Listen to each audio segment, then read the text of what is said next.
Hello दोस्तों, आप सभी को गुलाब जामुन जैसी मीठी मीठी नमस्कार। और उसी के साथ आप लोगों का स्वागत है आईपीओ के लव ट्रायंगल शो में।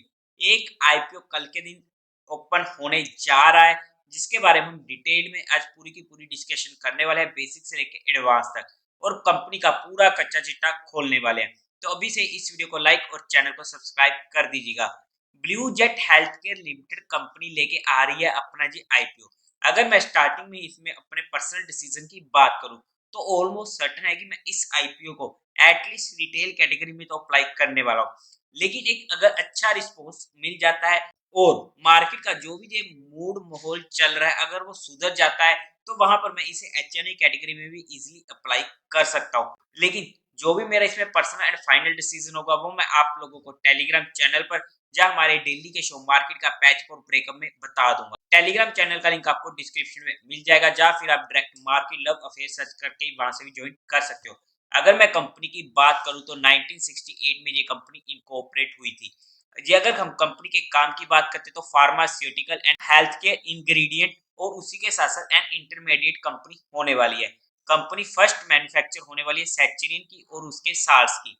कंपनी ने फिर अपने आप को एक्सपेंड किया इनटू कंट्रास्ट मीडिया इंटरमीडिएट्स, जो सीटी स्कैन्स और एमआरआईज में यूज किए जाते हैं। कंपनी मेनली डील करती है तीन प्रोडक्ट्स में, जो होने वाले पहला कंट्रास्ट मीडिया इंटरमीडिएट्स, सेकंड होने वाला high intensity sweeteners and third pharma intermediates and active pharmaceutical ingredients. अगर आप मेडिकल लाइन से हो तो आपको इनके बारे में डिटेल्ड में पता भी होगा। लेकिन अगर आप चाहते हो कि डिटेल में ये क्या होता है तो मुझे कमेंट कर दीजिएगा, तो हम वहां पर अलग से डिस्कशन कर लेंगे। ये company globally science led pharmaceutical company है और ये प्रोवाइड करती है process development production capabilities, global regulatory support and उसी के साथ साथ collaboration development and manufacturing of advance pharmaceutical intermediates and API. Company की तीन मैन्युफैक्चरिंग फैसिलिटीज होने वाली हैं, जो तीनों की तीनों महाराष्ट्र में होने वाली है। कंपनी की स्ट्रेंथ की बात करें तो इनके पास ह्यूज मैन्युफैक्चरिंग कैपेसिटी होने वाली है कंट्रास्ट मीडिया इंटरमीडिएट्स की। सेकंड, कंपनी ऑपरेट करती है इन ए नीच मार्केट, जहां पर इनके पास हाई एंट्री बैरियर्स होने वाले हैं। थर्ड होने वाले long term relationship and long term contracts with multinational company. Company का काम काफी अच्छा रहने वाला है। अब अगर हम कंपनी की डिटेल्स की बात करते हैं, जहां पर इसके टाइम टेबल की अगर हम बात करें सबसे पहले, तो 25 अक्टूबर को जी आईपीओ ओपन होगा, 27 अक्टूबर को क्लोज हो जाएगा। अलॉटमेंट होगी 1 नवंबर को, रिफंड मिलने शुरू हो जाएंगे 1 नवंबर को। आपके अकाउंट में क्रेडिट हो जाएंगे इस अलॉटेड 3 नवंबर को, और इसकी टेंटेटिव लिस्टिंग डेट होने वाली है 6 नवंबर की। और अदर डिटेल्स की बात करते हैं तो ₹2 पर शेयर की फेस वैल्यू, 329 से 346 रुपीज का प्राइस बैंड। हमें तो अप्लाई करना है कट ऑफ प्राइस यानी कि 346 रुपीज। लोड साइज 43 शेयर्स का होने वाला है। इस कंपनी का सबसे बड़ा नेगेटिव पॉइंट 840 करोड़ का होने वाला है टोटल इशू साइज, जिसमें से सारा का सारा रहने वाला है ओएफएस, मतलब कि कंपनी के पास जहां पर एक भी रुपया नहीं जाने वाला है और एग्जिस्टिंग ओनर्स अपना माल बेचकर जहां से जा रहे हैं, जो इस कंपनी का सबसे बड़ा मेजर नेगेटिव पॉइंट आ जाता है। बीएसई एनएसई दोनों पर ये लिस्ट होने वाला है। कोटा की बात करते हैं तो 50% क्वालिफाइड का, रिटेल का 35% का और एचएनए में 15% का। लोड साइज की बात करते हैं तो रिटेल कैटेगरी में एक लोड 43 शेयर्स का होने वाला है, जिसकी अमाउंट पड़ेगी 14,878 रुपीज की। एक लोड से अप्लाई करने का कोई फायदा नहीं है, बिकॉज ये आईपीओ इजिली ओवर सब्सक्राइब होने वाला है। स्मॉल एचएनआई में बात करें तो 14 लोड्स के लिए अप्लाई करना पड़ेगा, जिसकी अमाउंट पड़ेगी 2,08,292 रुपीज की। बिग एचएनआई में 68 लोड्स के लिए अप्लाई करना पड़ेगा, जहां पर अमाउंट पड़ेगी 10,11,704 की। अगर हम प्रमोटर्स की बात करते तो अक्षय, बंसारी लाल अरोड़ा, शिवन अक्षय अरोड़ा और अर्चना एंड अक्षय अरोड़ा कंपनी के प्रमोटर्स रहने वाले हैं। प्री इश्यू साइज होगा 100% का, पोस्ट इश्यू रह जाएगा 86% का। मतलब कि आने वाले टाइम में हमें ओएफएस भी देखने को मिलने वाले हैं। अगर हम कंपनी के मेन मुद्दे की बात करते हैं, कंपनी के फाइनेंशियल्स की, तो टोटल असेट्स की अगर हम बात करते हैं तो 31 मार्च 2021 में थे 536 करोड़, जो बढ़ के हो चुके थे 862 करोड़ 31 मार्च 2023 तक। एक अच्छी ग्रोइंग रेट देखने को मिल रही है। 30 जून 2023 में देखते तो 903 करोड़ की। रेवेन्यू की बात करते तो 507 करोड़ से बढ़कर हो चुके थे 745 करोड़ के, जहां पर भी एक अच्छी ग्रोइंग रेट देखने को मिली है।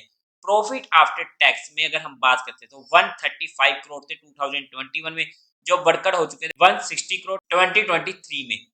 हालांकि हम अगर 2022 टू 2023 में देखते तो एक हमें डिप देखने को मिला है 11% के करीब का, जो हमारे लिए एक नेगेटिव पॉइंट हो जाता है। लेकिन हालांकि जो इनके प्रॉफिट में हमें इफेक्ट देखने को मिला है वो थोड़ा जेन्युइन था, जहां पर कंपनी का जो भी रॉ मटेरियल वगैरह होता है, और आप सभी को पता है कि जहां पर काफी ज्यादा हमें इश्यूज देखने को मिले हैं, तो वहां पर हमें हर जगह पे कॉस्ट इंक्रीज देखने को मिली है, जिसकी वजह से इनके प्रॉफिट में दिक्कत देखने को मिली है। 30 जून 2023 में 44 करोड़ के नेटवर्थ की बात करते हैं, तो अभी के टाइम पे 725 करोड़ की हमें देखने को मिल रही है।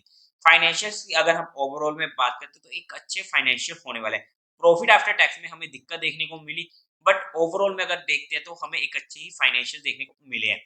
उसके बाद अगर हम कंपनी के ऑब्जेक्टिव की बात करते हैं तो ऑब्वियसली पूरा का पूरा ओएफएस है, तो जहां पर कंपनी की तरफ से कोई भी ऐसा ऑब्जेक्टिव हमें देखने को नहीं मिलेगा।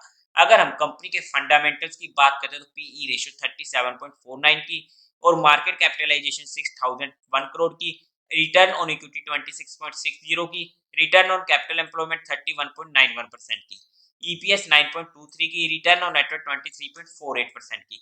अगर मैं ईपीएस को छोड़कर आरओई, आरओसी, आरओएनडब्ल्यू की बात करूं तो हमें सब कुछ अच्छा देखने को मिल रहा है, इनफैक्ट काफी अच्छा देखने को मिल रहा है। ईपीएस हमें ओके ओके ही देखने को मिली है। अगर हम पीयर टू पीयर कंपैरिजन में बात करते हैं तो स्टॉक मार्केट में ऐसी कोई भी कंपनी नहीं है जो इस तरह की लिस्टेड हो। अगर हम वैल्यूएशन वाइज भी देखते हैं कंपनी को, तो यहाँ पर कंपनी जिस वैल्यूएशन पर अपना प्राइस लेके आ रही है, तो एक ओके ओके वैल्यूएशन पर आ रहा है, ना ही ज्यादा महंगा आ रहा है, ना ही ज्यादा सस्ता आ रहा है, मतलब कि एक ओके ओके वैल्यूएशन पर आ रहा है। पॉजिटिव पॉइंट हमारे पास है।